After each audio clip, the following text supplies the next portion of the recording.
Olá, pessoal, tudo bem com vocês? Eu sou o professor Marlon, professor de língua portuguesa. Estou aqui hoje na companhia da nossa queridíssima intérprete, Débora. E em nossa aula de hoje vamos estudar sobre o relato pessoal. Então, iniciando mais essa sequência didática que tem como objetivo o estudo do gênero relato pessoal e a intertextualidade, enfatizando as manifestações explícitas e implícitas nos textos e as semelhanças e diferenças entre textos. Vamos lá? Para começo de conversa, vamos então refletir um pouquinho? Bem, observe essa imagem que aparece aí na sua tela. Nessa imagem, o que a senhora e o garoto estão fazendo? E como nós podemos associá-la com a noção de relato? Bem, o que é o relato? O relato é uma narração oral ou escrita de algum acontecimento. Pode ser realizada de maneira mais ou menos formal, a depender do contexto em que as pessoas estão inseridas, nesse relato. Então, geralmente, em uma situação familiar, por exemplo, um almoço no fim de semana, muitos relatos são produzidos. E ali é um ambiente mais descontraído, mais informal, e a linguagem utilizada também pode ser uma linguagem mais informal. Agora, se você está fazendo um relato em uma situação de avaliação, por exemplo, na escola, aí já tem que usar uma linguagem um pouco mais elaborada, principalmente se for escrito, E o relato pessoal, como aquele lá do almoço de domingo? Então, esse relato, por sua vez, é a narração feita pelo próprio protagonista da história. E neste caso, a expressão de sentimentos e emoções, elas tendem a ser mais acentuadas. Por causar esse efeito, o autor pode utilizar descrições, adjetivações e figuras de linguagem, por exemplo. O que é diferente de um relato científico. Imagine que você está na escola, vai para um laboratório e ali vai observar um experimento científico e você vai relatar aquilo. Então, não é tão sentimental, Você não é um texto emotivo, é um texto técnico, científico. Então, a linguagem precisa se adequar àquela situação comunicativa. Agora, eu vou te convidar a acompanhar comigo a leitura de uma história, um texto chamado Infância, só que de uma maneira um pouquinho diferente. Olha aí. O relato pessoal, por sua vez, é uma narração feita pelo próprio protagonista da história. Neste caso, a expressão de sentimentos e emoções são mais acentuadas. Para causar esse efeito, o autor pode utilizar descrições, adjetivações e figuras de linguagem, por exemplo. O que é diferente numa situação de um relato científico. Imagine que na escola você vai participar de um experimento e vai fazer um relato sobre ele. Então, você não vai utilizar ali adjetivações, figuras de linguagem que evocam esse sentimentalismo. É um texto mais técnico, mais prático. E a linguagem, portanto, tem que ser mais técnica e mais prática, Bem, agora eu vou convidar você a acompanhar a leitura de um texto comigo chamado Infância, só que de um jeitinho um pouco diferente. Vamos ver? Nas manhãs de domingo, acordava e ficava na cama enrolando para levantar. Mas quando sentia aquele cheirinho de cookies vindo da cozinha, não tinha dúvida. Pulava da cama com a boca salivando de vontade de comer aquela delícia que minha mãe preparava. Quando chegava à cozinha, minha mãe olhava-me com um largo sorriso no rosto e dizia: "Acordou cedo por quê? Esse cheirinho tá tão bom assim? Volte a dormir, filho." Respondia meio sonolento, mas com uma vontade de comer aquela delícia. Só mesmo essa gostosura para me fazer pular da cama tão cedo no domingo. Quero comer só um. Ela sorria, pois sabia que eu comeria uns 10 cookies e voltaria para a cama, porque era domingo e eu podia ficar até mais tarde deitado, dormindo, sonhando. Então, antes que deitasse na cama novamente, escutava minha mãe falando: Pedro, antes de pegar no sono das 8, escova os dentes, dizia rindo. Mãe, esse gostinho na boca ajuda a sonhar, respondia. Adorava as manhãs de domingo com aquele cheirinho irresistível que me fazia pular da cama tão cedo.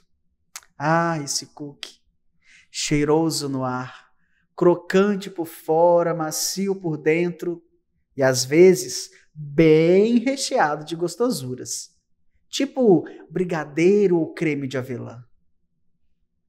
Continuo gostando de cookies, pois deixam-me sempre com saudade de minha infância querida, recheada de delícias maternas. Ontem foi domingo. Que legal, hein? Muito obrigado, Débora, pela interpretação maravilhosa desse texto. Bem, então vamos refletir um pouquinho sobre ele. Qual é o tema desse texto? O tema é a saudade da infância.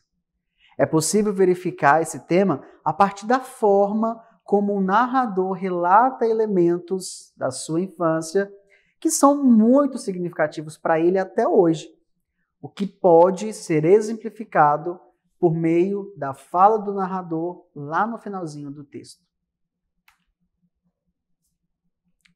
Agora, vamos observar aquilo que está explícito e implícito nesse texto.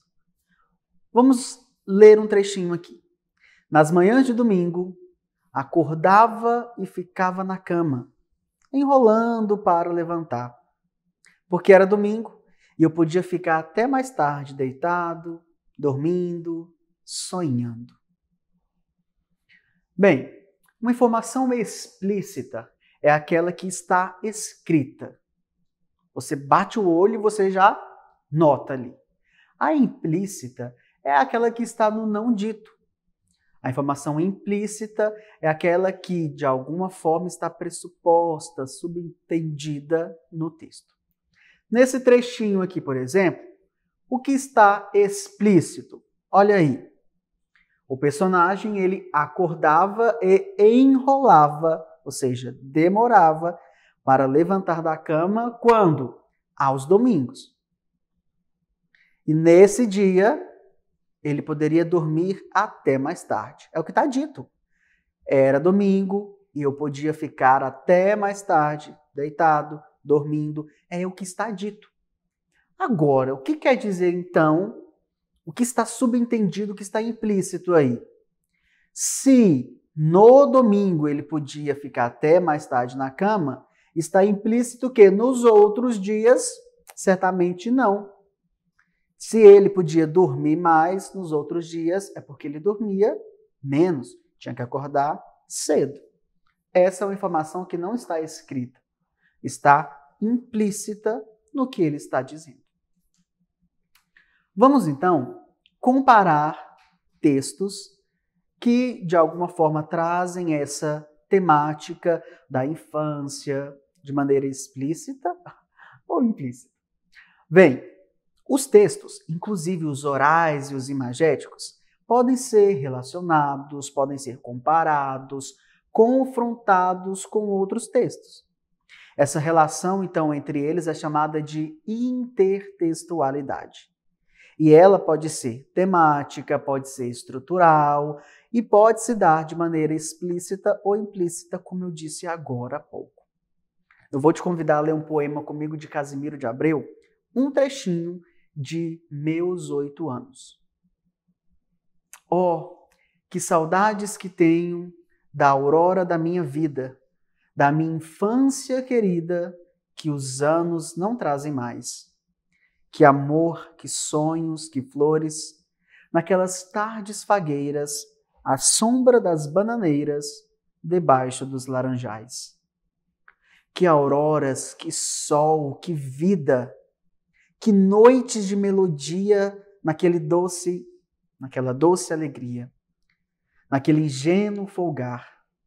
O céu bordado de estrelas, a terra de aromas cheia, as ondas beijando a areia e a lua beijando o mar.